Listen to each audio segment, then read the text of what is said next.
कि आप animal kingdom को ईजीएस्ट वे में कैसे लर्न कर सकते हैं। I will share some tricks, tips और कुछ निमोनिक्स जो बहुत इजी बना देते हैं चैप्टर को लर्न करना।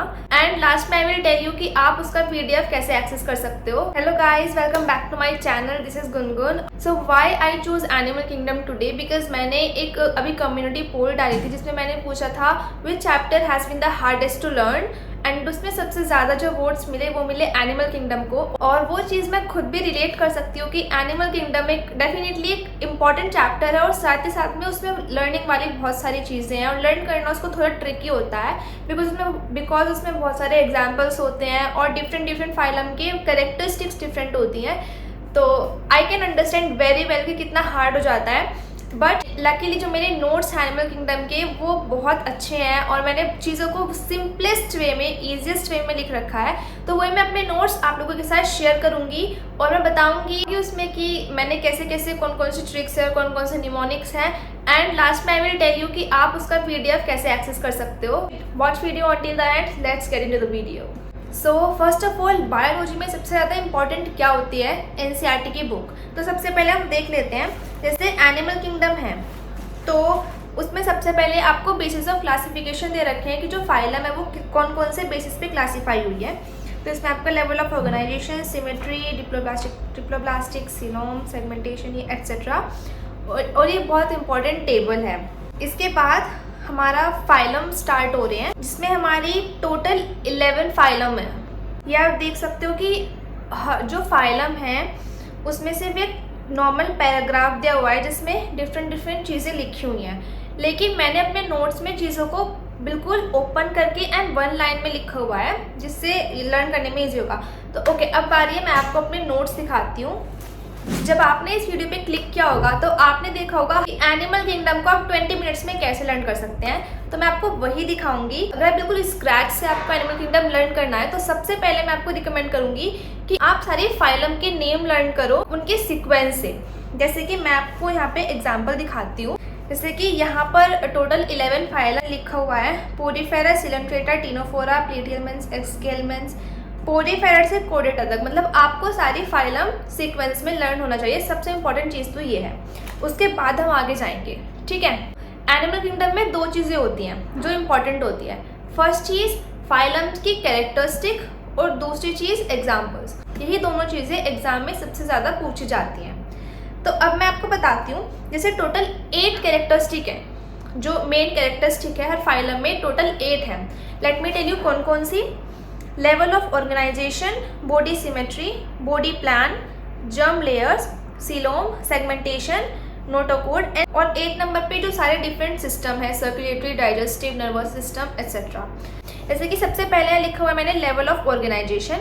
ये 4 टाइप के होते हैं, cellular, tissue level, organ system level. इसमें मैंने फाइलम के नेम लिख रखे हैं कि पोडीफेरा में कौन सा लेवल ऑफ ऑर्गेनाइजेशन है, सिलेंट्रेटा में कौन सा है, टीनोफोरा में कौन सा है, प्लेटियलमेंथिस में कौन सा है। तो फर्स्ट थिंग फर्स्ट, सारे फाइलम के नेम लर्न करो और उसके बाद जो मैं आपको 7-8 चीज़ें बताऊंगी, एंड ये मेयरली 2 और 3 पेजेस का है। आप इस चीज़ का पूरा रट्टा मार लो तो you are done. Animal kingdom के 60% क्वेश्चंस यहीं से बनते हैं। इन 3 पेजेस का अगर आपने रट्टा मार लिया देन आपका आधे से ज़्यादा एनिमल किंगडम क्लियर हो जाएगा, ठीक है।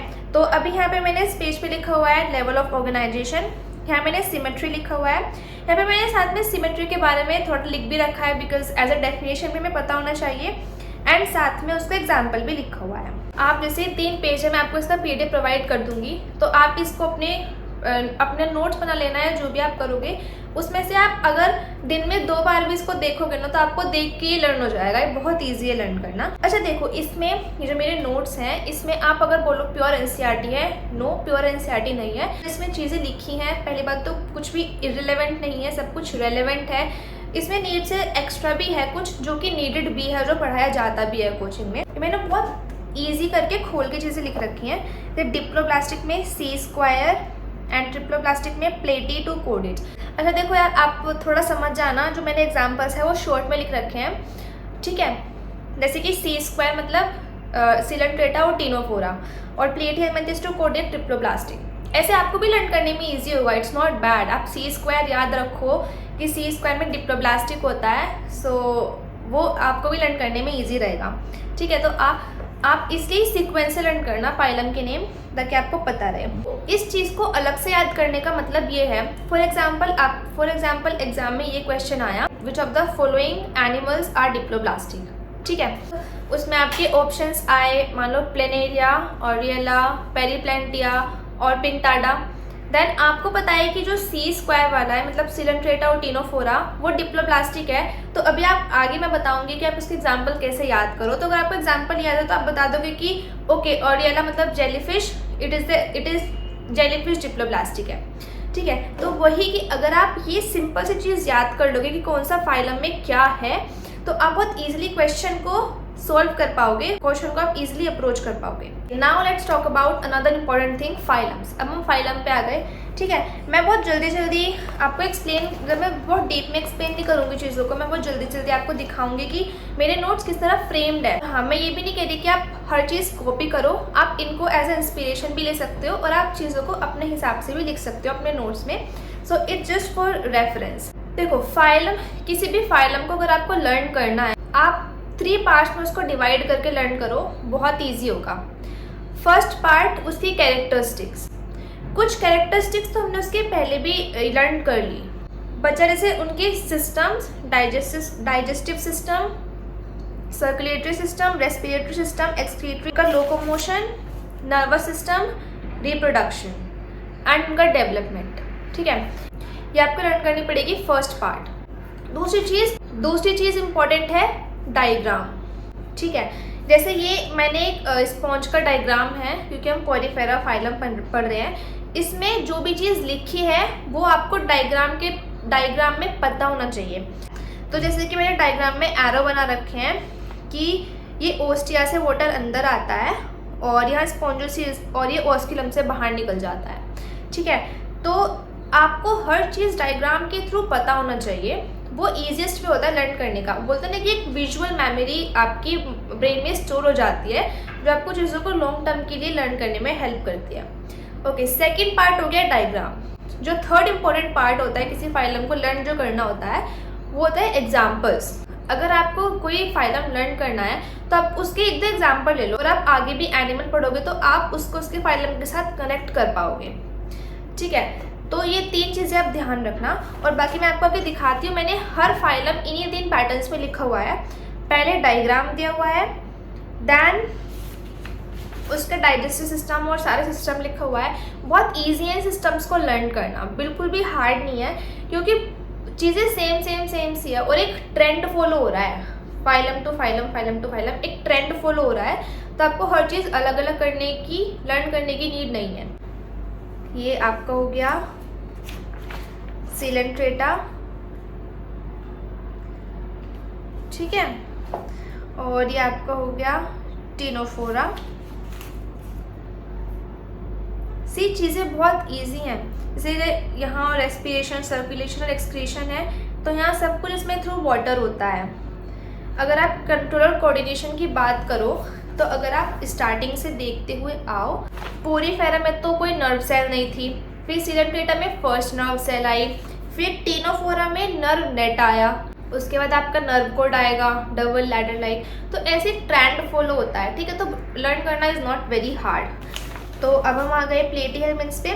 सी मैंने डायग्राम बनाया हुआ है, और चीज़ों को I have told you before, आप चीज़ों को जितना डायग्राम और फ्लो चार्ट के थ्रू लर्न करोगे, वो आपको लॉन्ग टर्म के लिए याद रहेगा एंड वो बहुत इजी रहेगा लर्न करने में। सो ये प्लेटी हेलमिन्ट्स हो गया।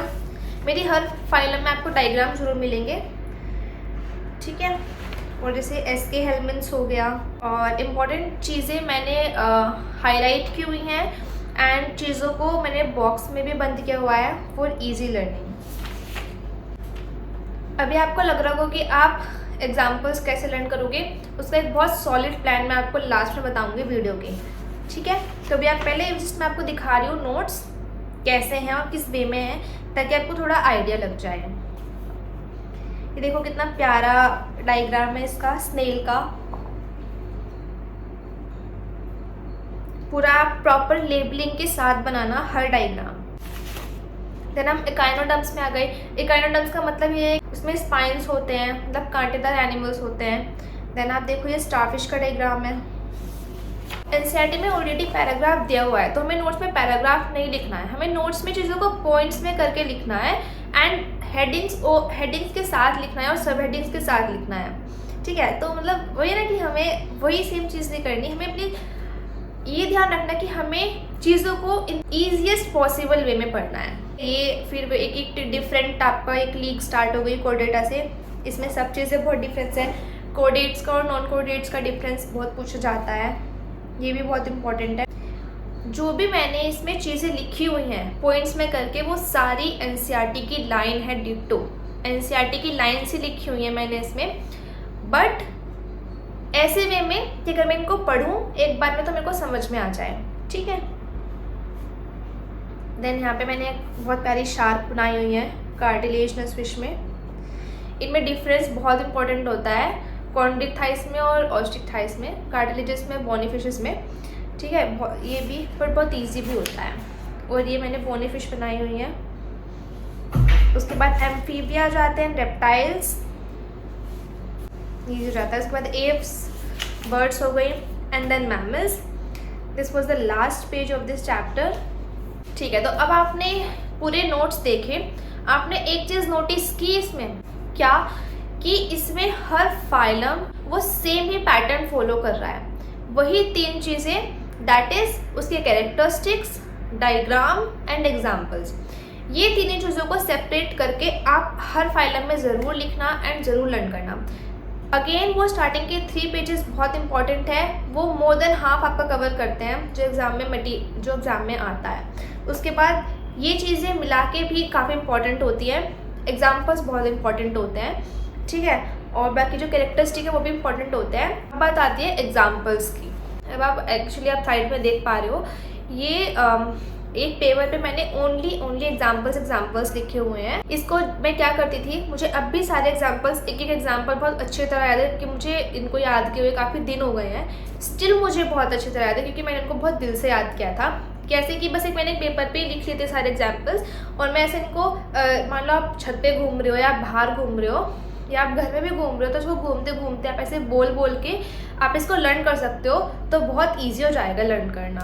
हाँ, अगर आपको PDF चाहिए तो आप कमेंट में लिख देना कि लिंक प्लीज़, तो I will give you the link कहाँ पे आपको PDF मिलेगा। And yes, this was it for this video. बाकी ये एनिमल किंगडम की वीडियो थी। एक मेरे पास आप लोग पूछते हो that morphology of flowering plant, वो भी बहुत एक लर्निंग वाला चैप्टर है, तो उसकी भी मेरे पास बहुत सारी ट्रिक्स हैं और मैंने उसको भी बहुत अच्छे तरीके से नोट्स बनाए हुए हैं, तो वो भी आपके साथ शेयर करूँगी जल्द ही। और ऐसे ही मॉर्फो के अलावा भी बहुत सारे चैप्टर्स हैं, जैसे कि ह्यूमन फिजियो के चैप्टर्स भी हो गए, डाइजेशन और सर्कुलेशन, ये भी चैप्टर इंपॉर्टेंट होते हैं। So yes, this was it for this video. I will meet in the next video. Bye bye, keep working hard, meet in the next video.